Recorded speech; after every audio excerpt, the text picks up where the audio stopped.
Cuban cigars hold a reputation as the world's most opulent tobacco product. A box of good quality habanos can cost thousands of dollars. Every hand-rolled Cuban cigar goes through about 500 manual tasks from seed to cigar. But over the last 25 years, cigars made in other countries in the Caribbean and Central America have become comparable in quality, consistency, and cost. Worse still for American smokers, your Cuban cigar could be fake. Some experts suggest that up to 95% of all Cuban cigars in the US are actually counterfeit. So why are Cuban cigars so desirable? And is that why they're so expensive? For more than 200 years, the culture of cigar making in Cuba hasn't changed. In a process that takes about a year, tobacco leaves are grown, harvested, and hung in drying houses called secaderos before a slow fermentation occurs, which enhances flavour, aroma, and burning characteristics. Each leaf is inspected for its type, appearance, and quality, and handed to a torcedor, a highly skilled cigar roller, greatly respected in Cuban society. Bueno, yo me llamo José Castelar Cairo, trabajo aquí en La Triada, soy tabaquero hace 61 años.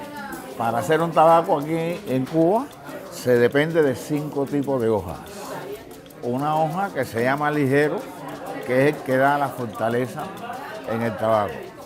Otra hoja que se llama seco, que es el de la aroma. Otra hoja que se llama volado, que es el que se encarga de la combustión dentro del tabaco. Le sigue el capote, que envuelve el ligero, el seco y el volado. Y la última hoja es la capa, que es la que viste el tabaco y le da la presencia del tabaco. The heartland of Cuban cigar production is in Pinar del Rio, the westernmost province of the island, where 70% of premium cigar tobacco used by state-run cigar companies is grown. Cuban tobacco growers claim that the fundamental influence on quality is the region's terroir, the unique environmental factors that affect a crop. Lo primero para considerarse el mejor tabaco del mundo es que hay 4 factores que lo hacen único en el mundo, y es el suelo donde se cultiva, el clima de la región donde se cultiva, la mano del hombre y la variedad de tabaco negro que se utiliza.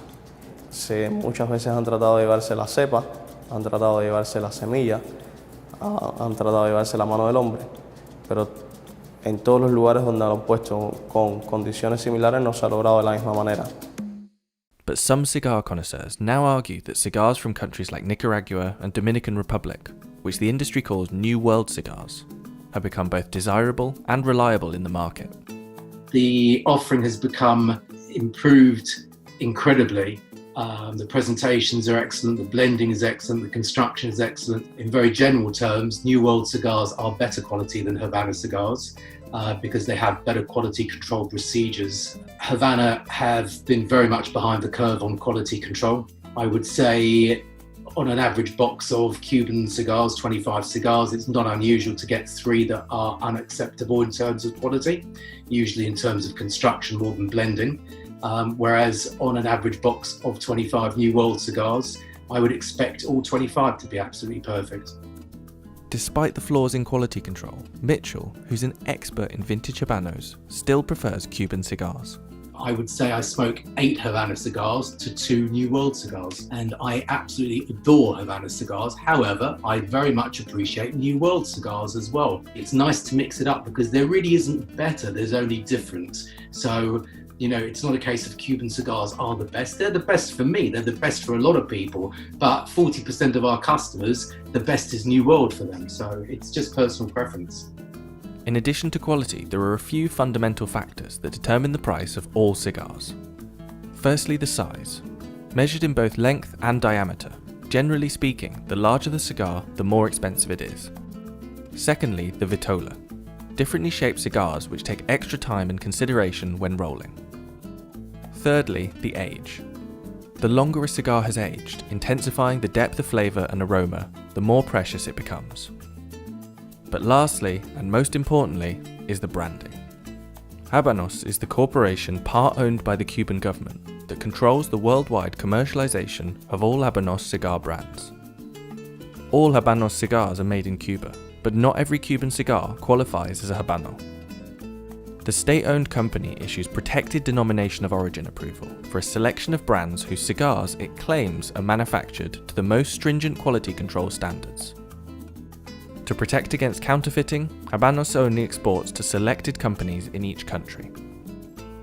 The only nation it does not sell to is the United States, which hasn't allowed the import of Cuban cigars since the 1962 embargo actioned by President John F. Kennedy, who just hours before signing the decree banning all Cuban products from the United States, ordered his press secretary to buy over 1,000 Cuban cigars.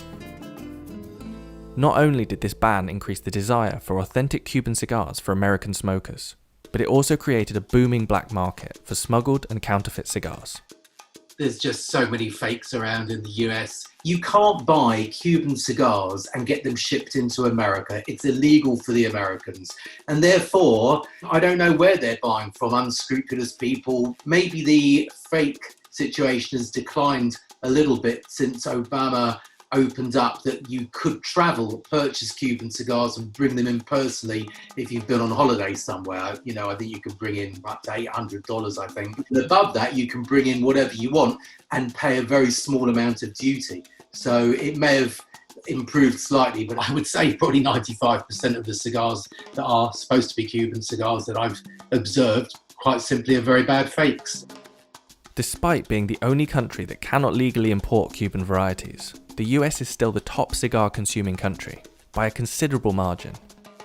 The cigar industry has grown substantially worldwide in the last 20 years, and researchers previously predicted the market would reach $21 billion by 2025. But cigar traders have long questioned Cuba's supply capabilities, an issue made even more problematic amidst a global pandemic. Can Cuba continue to supply as much as we need to feed the demand of our customers, from agricultural problems to shipping issues recently due to coronavirus slowing down all the shipping lanes? Will that ultimately feed through to the market by prices increasing or discounts reducing? That remains to be seen, but I think that's the more likely scenario. As with any consumable, taste and enjoyment are subjective. Considering its depiction as a status symbol in society for over a century, it's reasonable to say that the allure of Cuban cigars is somewhat based on prestige. And although high prices are fetched for some Habanos, particularly where outlawed in the United States, in recent years all variety of premium cigar have become uniformly priced. Nonetheless, despite an increasing appetite for cigars from other countries, some connoisseurs will insist that the most authentic smoke comes only from Cuban cigars.